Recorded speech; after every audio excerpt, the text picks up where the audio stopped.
Hello friends, எல்லாருக்கும் வணக்கம். இன்றைக்கி நம்ம சேனலில் பட்டர் சிக்கன் பிரியாணி தான் பார்க்க போகிறோம். வாங்க பார்க்கலாம். ஒரு பாத்திரத்தில் ஒரு 1/2 kg ரைஸ் எடுத்திருக்கேன் நான். அதை 20 நிமிஷம் ஊற வச்சுக்கலாம். பாஸ்மதி ரைஸ். அப்புறம் சிக்கனை மேக்னேட் பண்ணுறதுக்காக மசாலாஸ் இது: மஞ்சத்தூள், சீரகத்தூள், மிளகாய்த்தூள், அப்புறம் கரம் மசாலா, தந்தூரி மசாலா கொஞ்சம், உப்பு கொஞ்சம். நம்ம சிக்கன் எடுத்துக்கலாம். இது 3/4 கிலோ சிக்கன் இருக்குது. இதில் நம்ம எடுத்து வச்சுருக்கிற மசாலாவை போட்டுக்கலாம். போட்டுட்டு 2 டீஸ்பூன் 2 டிஎஸ்பி இஞ்சி பூண்டு பேஸ்ட்டு, 1/2 கப் தயிர். 1/2 கப் தயிருங்கிறது ஒரு 4 டீஸ்பூன் எடுத்துக்கலாம். 2 டீஸ்பூன் ஃப்ரெஷ் க்ரீமு. இது நான் வீட்டிலே எடுத்து வச்சுருக்கேன்.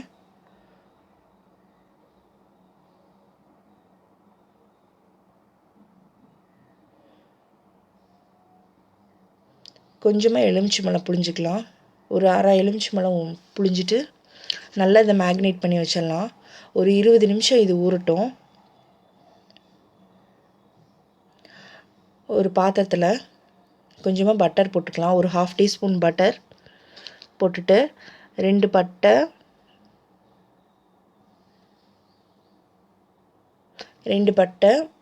2 கிராம்பு, 2 ஏலக்காய் போட்டு தாளிச்சிக்கலாம். தாளிச்சிட்டு இதில் தண்ணி ஊற்றிக்கலாம். இது அரிசி நம்ம வடித்து எடுக்கிறதுக்காக, 3/4 பதம் வடித்து எடுக்கிறதுக்காக.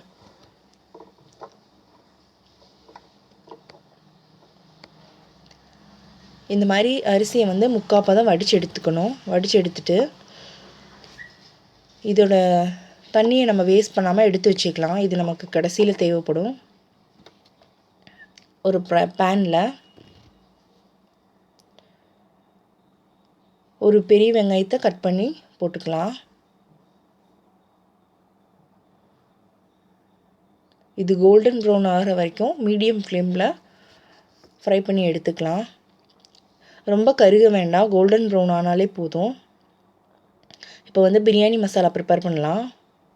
ஒரு 50 ml ஆயில் விட்டுட்டு அதில் 1 டீஸ்பூன் நெய் விட்டுட்டு ஹீட் பண்ணிக்கலாம்.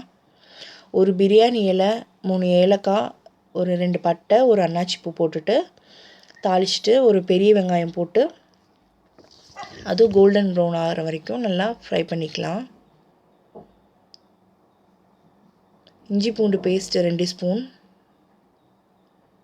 போட்டுட்டு மிளகாத்தூள், அப்புறம் கரம் மசாலா கொஞ்சம் 1/4 டீஸ்பூன், மஞ்சத்தூள் போட்டுட்டு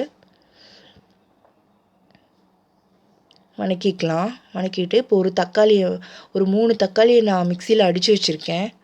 அதை ஊற்றிக்கலாம். ஊற்றிட்டு இது எண்ணெய் திரிஞ்சு வர வரைக்கும் நம்ம ஃப்ரை பண்ணணும். இந்த மாதிரி எண்ணெய் மேலே திரிஞ்சு வரணும். கொஞ்சமாக கொத்தமல்லி தழை, புதினா 2யும் போட்டுக்கலாம். நல்லா மசாலா திரிஞ்சு வர வரைக்கும் போட்டுக்கலாம். அப்போ நல்லா பிரட்டி எடுத்துக்கலாம். உப்பு தேவையான அளவு உப்பு போட்டுட்டு ஒரு பேனில் கொஞ்சமாக பட்டர் போட்டிருக்கேன். நம்ம மேக்னேட் பண்ணி வச்சுருந்தோம் இல்லைங்களா சிக்கனு, அதை இதில் போட்டுக்கலாம். போட்டுட்டு நல்லா கொஞ்சம் ரோஸ்ட் ஆகி வர வரைக்கும் நம்ம இதை பிரட்டி எடுத்துக்கலாம். இந்த மாதிரி நல்லா ரோஸ்ட் ஆகி வரணும். அந்த மசாலாஸ் எல்லாம் அதுலேயே, அந்த சிக்கன்லேயே நல்லா ஊறி இருக்கும். இப்போ நம்ம லேயர் பண்ணிடலாம். ஒரு பாத்திரத்தில் நல்லா வாயகண்ட பாத்திரம் எடுத்துக்கலாம். எடுத்துட்டு அதில் கொஞ்சமாக நெய் விட்டு, கீழே நெய் விட்டு கோட்டிங் பண்ணிக்கலாம்.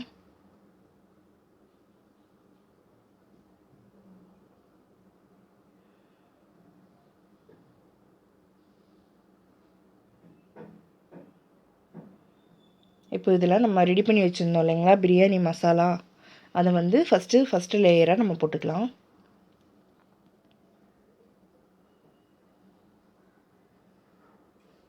நல்லா மசாலாவை போட்டு பரப்பி விட்டுருங்க.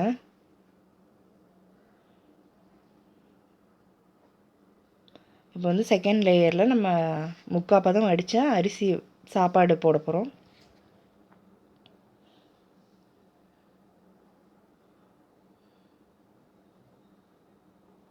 சிக்கன் வந்து நம்ம 2வது லேயராக தான் போட போகிறோம். ஏன்னா சிக்கன் வந்து கீழே போடும்போது இன்னியுமே அது ஆல்ரெடி டோஸ்ட் ஆகிருக்கு. இப்போ கீழே போடுறோன்னா தம் வைக்கும் போது இன்னியுமே அது ஒரு மாதிரி அடி பிடிச்ச மாதிரி ஆயிரும். அதனால செகண்ட் லேயரில் சிக்கனை போட்டுக்கலாம்.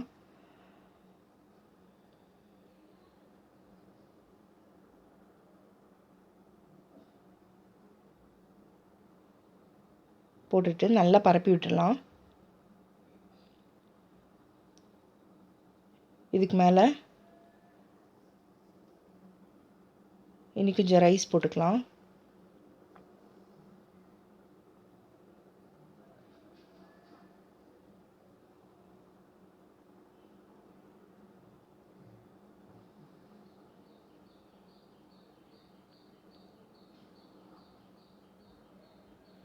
போட்டுட்டு இப்போ அந்த மசாலாவையும் இது மேலே போட்டுக்கலாம்.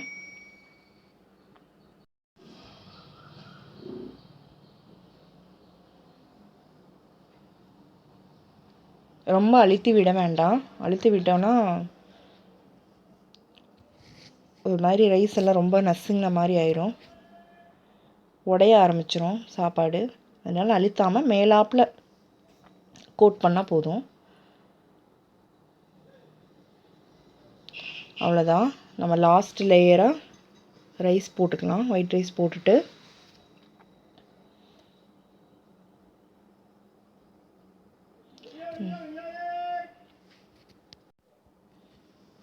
இப்போ நம்ம ஃப்ரை பண்ணி வச்சுருந்த ஆனியனை மேலே போட்டுக்கலாம்.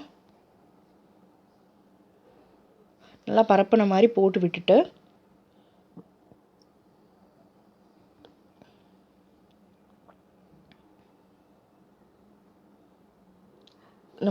நம்ம அரிசி வடித்தப்போ கொஞ்சம் தண்ணி எடுத்து வச்சுருந்தோம் இல்லைங்களா, அந்த தண்ணியை வந்து இப்போ லைட்டாக ஊற்றிக்கலாம். ஏன்னா கீழே வந்து சீக்கிரம் அடி பிடிச்சிரும். அதுக்காக நம்ம இந்த தண்ணி ஊற்றிட்டோன்னா அடி பிடிக்காது. இப்போது தோசைக்கல்லை ஹீட் பண்ணிவிட்டு அது மேலே நம்ம லேயர் பண்ண பிரியாணி ரைஸை வச்சுட்டு நல்லா ஒரு வெயிட்டான பாத்திரத்தை மேலே வச்சு மூடிக்கலாம். ஒரு 20 நிமிஷம் கழித்து நம்ம ஓப்பன் பண்ணி பார்க்கலாம்.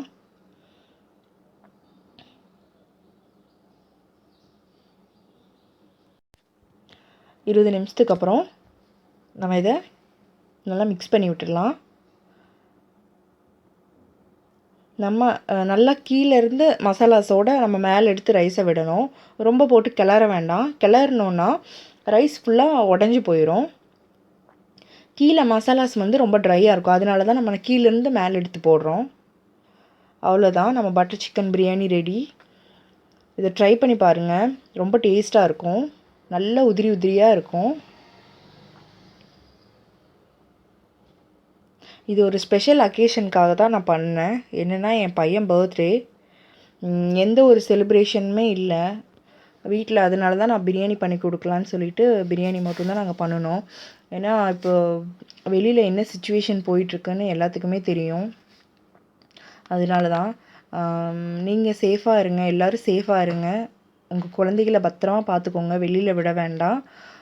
வீட்டில் இருங்க, சேஃபாக இருங்க. தேங்க்யூ. இந்த வீடியோ பிடிச்சிருந்தா லைக் பண்ணுங்கள், ஷேர் பண்ணுங்கள், மறக்காமல் சப்ஸ்கிரைப் பண்ணுங்கள். தேங்க்யூ.